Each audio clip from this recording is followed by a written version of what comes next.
Somebody recently tried to evangelize to me, and usually when this happens, I smile, I nod, and I go about my day fairly easy.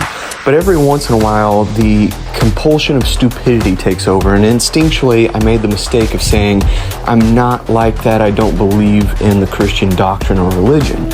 And of course, anytime you do this, this opens up a door for them. They take it as a challenge. And the challenge they present in the form of love, like they really want to do something good for you. But in reality, it is just a masquerade of fear, because they fear anything that is not part of their status quo.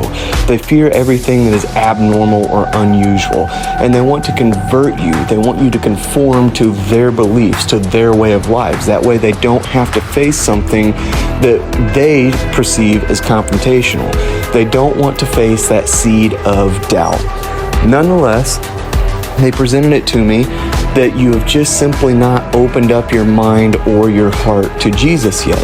Little did they know that I was actually raised Christian, so it's not from lack of exposure that I am not Christian. If anything, it's from hyper-exposure, that I've been around it my whole life, and I've seen all of its plot holes, all of its oxymorons, all of its contradictions. I'm aware of that, and that's why I've chosen not to be a Christian. It's not a belief thing, it's a fact thing. They also are unaware of the fact that I was saved at 16 years old, that I was baptized by the time I was 18.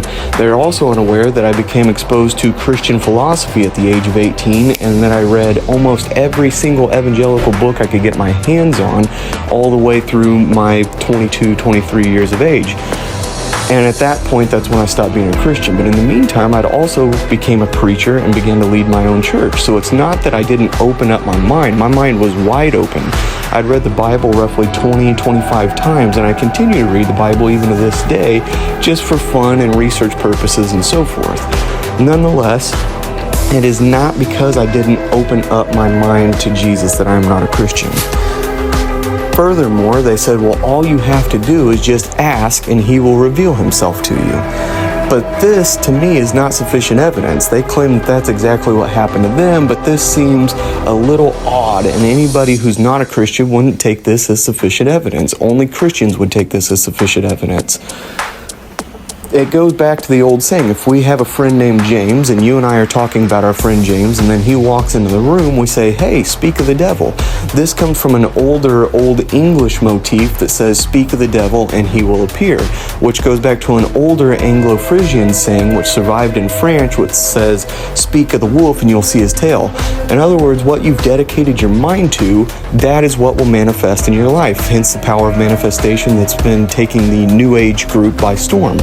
But when you're thinking of something, it becomes a reality. It manifests itself and you can see it. In other words, people who are hyper-fixated on ghosts and the supernatural have ghostly and supernatural experiences. Meanwhile, others of us looking from the outside in do not see ghosts and supernatural experiences. I have nature practitioner friends who claim they see the green man in the forest at least once a year.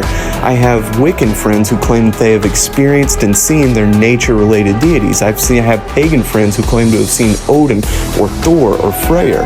I know Buddhists who have claimed to see Buddha. I know Jewish people who have seen Moses. Muslims who have claimed to see Muhammad. So a personal experience does not equate to ultimate reality. And for you to take a personal experience and assume that it's the ultimate reality and then try to convert others is not necessarily a real belief and conviction, and it's certainly not an act done out of love. It is an act of arrogance.